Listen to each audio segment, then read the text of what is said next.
तो आज हम चर्चा करेंगे हमारी अर्थव्यवस्था का। हमारी अर्थव्यवस्था बुक है, उससे चर्चा करेंगे। उसमें हम पढ़ेंगे आकाश की माँ सीता देवी की कहानी। पहले हम कौन कौन कहानी पढ़े थे? सविता की कहानी, किशोर की कहानी पढ़े थे ना। तो आज हम चर्चा करेंगे सीता देवी की कहानी, आकाश की माँ सीता देवी की कहानी। उसमें हम पढ़े थे छोटे किसानों के बारे में। ठीक, छोटे किसान बड़े किसान के बारे में पढ़े थे। अब हम चर्चा करने जा रहे हैं आकाश की माँ सीता देवी की कहानी। अपने घरेलू कामकाज और बच्चों की देखभाल तथा खेती के काम में अपने पति किशन की मदद करती है। एक लड़का है जिसका नाम क्या है? आकाश। आकाश की माँ, और आकाश की माँ का नाम क्या है? सीता देवी, जिस पर कहानी है। आकाश की माँ कौन है? सीता देवी। सीता देवी क्या करती है? अपने घरेलू कामकाज और बच्चों की देखभाल तथा खेती के काम में अपने पति किशन की मदद करती है। और सीता देवी क्या करती है? अपने पति किशन को मदद करती है। आकाश का भाई जीतू और बहन सीतू। आकाश का भाई जीतू और बहन सीतू। कितना भाई बहन है आकाश? 3 भाई बहन, 2 भाई और 1 बहन। बड़ा हो गया आकाश, उसके बाद छोटा जीतू, ठीक, और बहन कौन है? सीतू। अपना समय खेलने और घूमने फिरने में बिताते हैं। जो छोटा बच्चा वो काम कर पाएगा क्या? वो अपना समय खेलने में बिताता है। क्या आप सीता देवी जीतू या सीतू को बेरोजगार कर सकते हैं? बोलिए। जीतू और सीतू जो बच्चा है, दोनों लड़का लड़की, क्या दोनों को बेरोजगार कर पाइएगा? छोटा बच्चा को क्या बेरोजगार कहिएगा आप? छोटा बच्चा को किसी तरह का टेंशन नहीं होता है दोस्त। उसको टेंशन होता है क्या? नहीं उसको कमाने का टेंशन है, न उसको कोई रोजी रोटी का टेंशन उसको नहीं है। छोटा बच्चा को बस पढ़ना है, खेलना है। अगर थोड़ा बड़ा है तो उसको पढ़ने में टेंशन है। अगर स्कूल जाने लायक नहीं है तो उसको कोई टेंशन ही नहीं है। अब जाने लायक है तो उसको सिर्फ क्या करना है? खाना है, टाइम पर नहाना है, स्कूल जाना है। स्कूल से आके फिर अपना रख दिया किताब को, फिर बैग रख के फिर भागा खेल रहे। उसको कोई टेंशन है नहीं, उसको कोई दिक्कत नहीं रहता। छोटा बच्चा ही टेंशन फ्री रहता है। बाद बाकी जो बड़ा आदमी है उसको तो टेंशन है, बहुत तरह का उसको परेशानी है ना।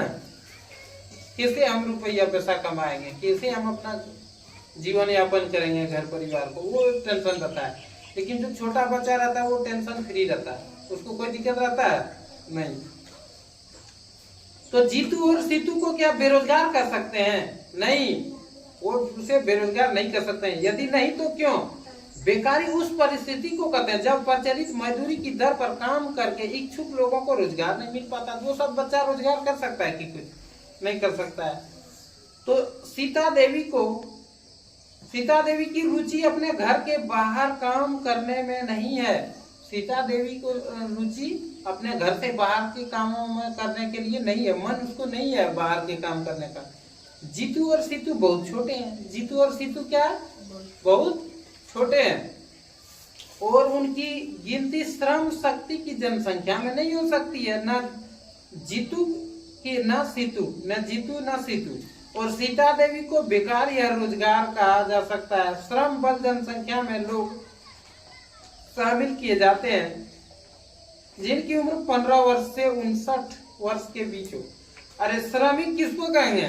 श्रम वाला में काम में अगर श्रम में शामिल करना चाहेगा, श्रम बल में, तो उसमें कम से कम 15 वर्ष चाहिए। उम्र कितना चाहिए? 15 वर्ष से 59 वर्ष तक। तो आकाश के भाई बहन जीतू सीतू इस आयु वर्ग में नहीं आते हैं। आकाश के भाई बहन जीतू और सीतू इस वर्ग में आते हैं क्या? नहीं आते हैं। इसीलिए उन्हें बेरोजगार नहीं कहा जा सकता। इसीलिए जीतू और सीतू को बेरोजगार नहीं कहा जा सकता है। आकाश की माँ सीता देवी को भी बेरोजगार नहीं कहा जा सकता। सीता देवी को भी बेरोजगार नहीं कहा जा सकता, क्योंकि वह घर के बाहर का काम कर परिश्रमिक प्राप्त करने को इच्छुक नहीं है। घर के बाहर का काम वो करना चाहती है क्या? नहीं, घर में ही काम करती है। आकाश के दादाजी दादी या नाना नानी जिनका यद्यपि इस कहानी में वर्णन नहीं है, उन्हें भी बेरोजगार नहीं कहा जा सकता है। उन्हें भी बेरोजगार नहीं कहा जा सकता है, क्योंकि वे श्रम बल जनसंख्या आयु वर्ग 15 से 59 में नहीं है, 15 से 59 में नहीं है, बल्कि वृद्ध हो चुके हैं। वे सब क्या हुए हैं? वृद्ध हो चुके हैं।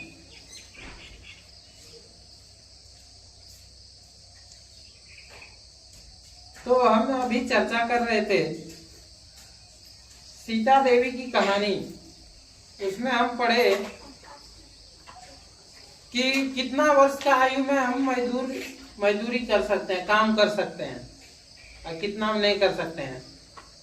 तो जिसका 15 वर्ष हुआ है वो क्या कर सकता है? मजदूरी का काम कर सकता है। और उसको 15 वर्ष जिसका उम्र है, 15, 16, 17, 18 जिसका है, उसको अगर काम नहीं मिले तो बेरोजगार उसको कर सकते हैं ना। जबकि 15 से नीचे जिसका है उसको कर सकते हैं क्या? नहीं। और 15 से कितना बताया अभी? 59 तक काम कर सकता है। और 59 के बाद जो चले गया वो वृद्ध हो गया। क्या हो गया? वृद्ध हो गया। वो नहीं भी करता है काम तो उसको बेरोजगार कहोगे क्या? नहीं। तो इस कहानी के माध्यम से ये हम जान गए कि